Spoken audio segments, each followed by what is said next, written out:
relationship building. That's interesting. Now, Ronak just had yesterday a major business achievement. And the next statement is about women often lack support from other female business leaders. True or false? And I'd like to hear if you've had, what kind of support you've had in your career. So I think that support is very individual. So I can tell you that I come from an all-female household. We are daughters of the tribe. We have a daughter each, and they are daughters of the tribe. So I think it would be very individualistic to say, to comment about my life. We're army brats. But I think the fact is that support is hard. Support is hard in wherever you are in the social structure, in the social hierarchy. It's hard to garner support because at some level it's a financial challenge. At another level, it's a social challenge. It's about perception. It's about the fear of failure. So I think support comes also from your own conviction in your own self, and it's great when you have support. But if you don't have support, that should never hold you back. That's incidental. Everybody else believing in me, my parents, my husband being an outstanding spouse. I have a democratic marriage. You have to call the remote. But the reality is that everything else comes after the fact that I believe in me. I'm my own support system first. And the minute that happens, everything else falls into place. Like I said, it's very hard for a panel like this to be able to comment on that fairly, because we're just not living in that world. I mean, I know a lot of people from the previous panel came in and spoke about how the fact that India is a very patriarchal society, and we are. And I think pockets like South Asia, Middle East, Northern Africa, these are particularly so. But the reality is that it's a universal, global, regional issue. Yes. It's not exclusive to India. This is women all over the world are facing it. One of the things that I don't hear from women in India is, if I were a guy, I would be paid. In the West, this is one of the most common things that I hear on a daily basis. Yes. So I think the patriarchal is unfortunately the way we've been taught to speak. Very good. Comparing apples to apples, there isn't much of this battle. I'm glad you brought that up. Yeah, the pay gap, the gender pay gap, and that's a topic I'm very passionate about. And yesterday I had the opportunity to meet with two of India's top executive search consultants, headhunters, and that was exactly my question to them, was their thoughts on the executive gender pay gap in India. And what they were saying is that the level that they're working at, when you're the C-suite, the most senior level of the company, they don't see it. So yeah, this is definitely an area worth further exploring. Thank you for that. Amrita. I believe yes. I believe that if the pay gap is actually bridged, that would be an increase of $17 trillion globally. Exactly. Yes. I get a little more than my male counterparts. Sorry to say that.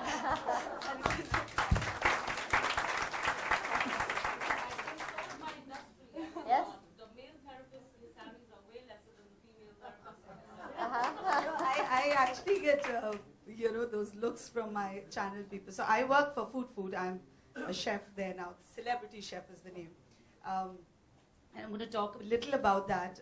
When I've basically been a model and actor, and I got into cooking because Sanjeev Kapoor insisted that you cook so well, you're a mother, you have such a good connect. Coming back to your point of connect, you must do this show. I said, listen, cooking at home is different, and cooking on screen and then talking is a different thing. I'm an actor, let me be that. So I didn't act it. I said, now that is difficult because there you're expecting me to play Amrita Raichan. There I can't act it. So he said, okay, then be yourself. And I was myself, and today where I am is, I think to a great extent for my emotions and for being myself. Today in that channel, there are a lot of men chefs who are far more qualified than me, far better than me.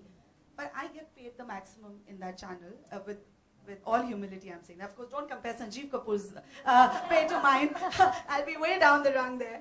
But compared to everybody else, why I'm saying this is that I'm not getting paid because I'm a woman or a man. I'm getting paid more because my show is doing really well. And I've done a good job with it. And that's about that. If I was a man who was Amrit Raichand, I think, and doing the same job, I think he would be getting more than me. So I have a very different take on this. I feel that you get what you deserve. You get, you work hard, you receive the same thing, you receive mostly. And I'm now not talking about the rural country. I know there's different, but I think that all can change if women just believe that they can do well. Now, they are not coming out and performing.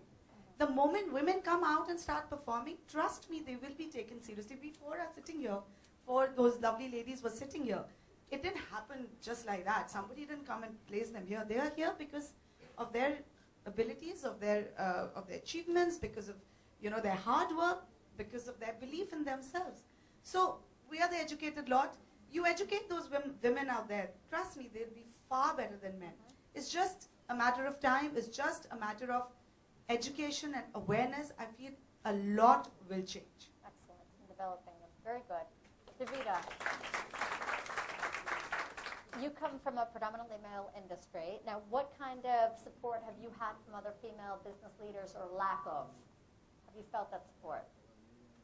Well, your question, what do women really think of other women who are successful? I think you'll really get the answer when Facebook adds a dislike button. Yes.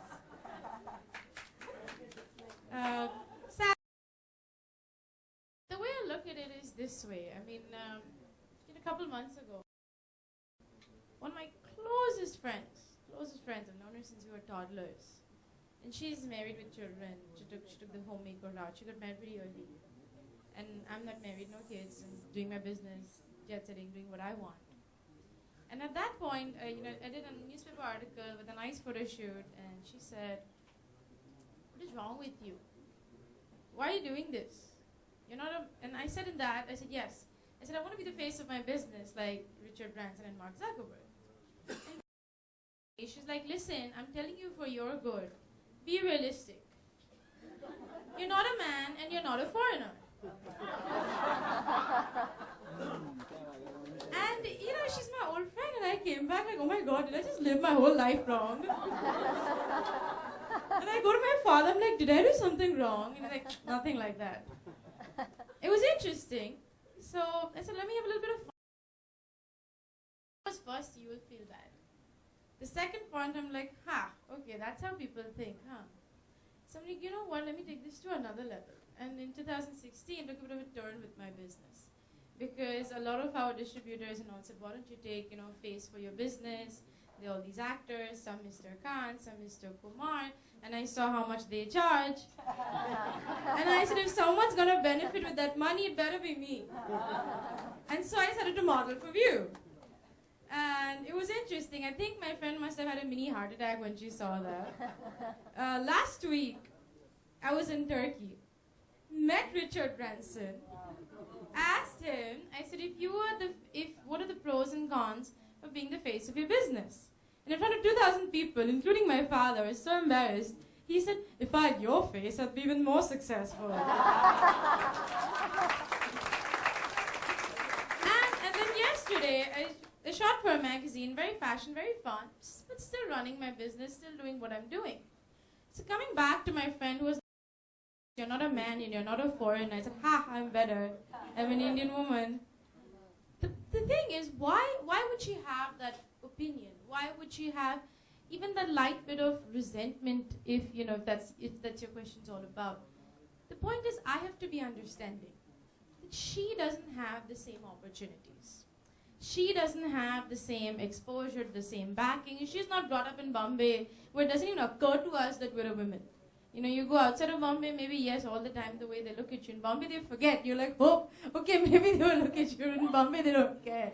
Everyone's equal here. In my office, the women are way, way more feared than the men, for sure. It's because they don't have the opportunity. So I think women would be incredibly supportive of other women when they are on an even keel, when they're equal. But when something is holding them back, either family, society, their upbringing, their social status, their financial status, it is bound to have that bit of resentment. So it is upon us who have the chance to bring up these other women and say, hey, it's okay for your daughter to work. And that's when we bring chances to others, rather than, just feeling negative about each other. Excellent stories. Thank you. Very good. Lucky, do you feel that the women lack that support from the other female leaders? As women, we look for more role models, we look for more sounding boards, which we do not find too often. But having said that, I'd like to say that women are so strong in themselves that even with the lack of support, I think they manage to stand their own. They do have a very, very strong sense of power and pride, and they know if they're good at what they're doing, they know that they can achieve it. So support most often is not something that we should look for. We should just work at what we are good at, keep doing it, and support will automatically come. So if we have the conviction, if we know that we can achieve what we are setting out to do, and we do have it in us to achieve it, I think because people see that in you, and people know that you're serious about what you're looking for, and they're just there to give you that support. So I don't think it's an hindrance. And if you're good at what you're doing, and if you really believe in it, and if it's your passion, I'm sure you will achieve it. Excellent. Now, before we open up the forum to questions from the audience, I just want to ask you very quickly about the topic of failure. Women entrepreneurs often fear failure. Do they? Uh-huh. Don't men feel the same pressure? Exactly. Yeah. Even In fact, in India, even more. Yes. yeah, because men have so much. Yeah. I mean, I agree we are feminists, etc. Right. Men have way more pressure to perform Uh-huh. in the career world. Women, in fact, are less pressure in India. Yeah, because we have our husbands to fall back on, or our fathers, or our I, brothers. for one, never ever thought about failure. It didn't ever occur to me. Okay. I think that is one thing Yes. that women don't have. Right. They're given a lot of impetus and applause because it's so uncanny that they would reach such heights. Right. It's unexpected. Right. Rana. So, I think I'm in a minority here. I do think that the fear of failure. I do a little thing and I want to start a little blog or a baking service out of my home. That's great, and I will get a lot of applause. I'll get a lot of support. Everybody will have it on their Facebook. But the reality is that I think financial dependence does come as a. The reality is, should I take this money? And I haven't earned it. So should I take this money and save it? Should I not just keep it for college? Because she's going to be in college in another 7-8 years. Is it worth it? What if I fail? This is not money you've earned, typically. And so there is a great reservation in spending it, in taking a gamble like that we are more prudent, I think, yes, so there is much greater responsibility on a man. I have the luxury of working or not.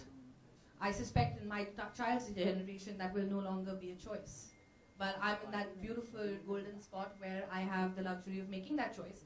I have all the respect and the equality and the level footing that comes with it. But I also have the ability to stop tomorrow and be looked after. My child will be looked after. College is sorted.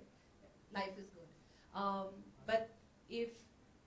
So that actually, in a weird sort of way, because you actually have that cushion, it actually does become a deterrent because I don't really need to take this gamble. So I do think that failure, the fear of failure is also in a lot of homes, and I'm going to step outside, honestly, almost anybody that I'm seeing here, I'm going to step outside this lot of people and tell you that not all homes are as democratic as others. In that sense, when I fail, I will also have to hear it. In a joint family, I'll have to hear it from several people. In a nuclear family, I'll still have to hear it from him. And it's his money. I wasted it. I failed. Now I'm back to sitting at home. 3 saal mein kya, kaun se khet ukhada? What have you achieved? So I personally believe that the fear of failure holds a lot of women back. A lot of great ideas go unseen because of that, because women actually know where the shoe pinches.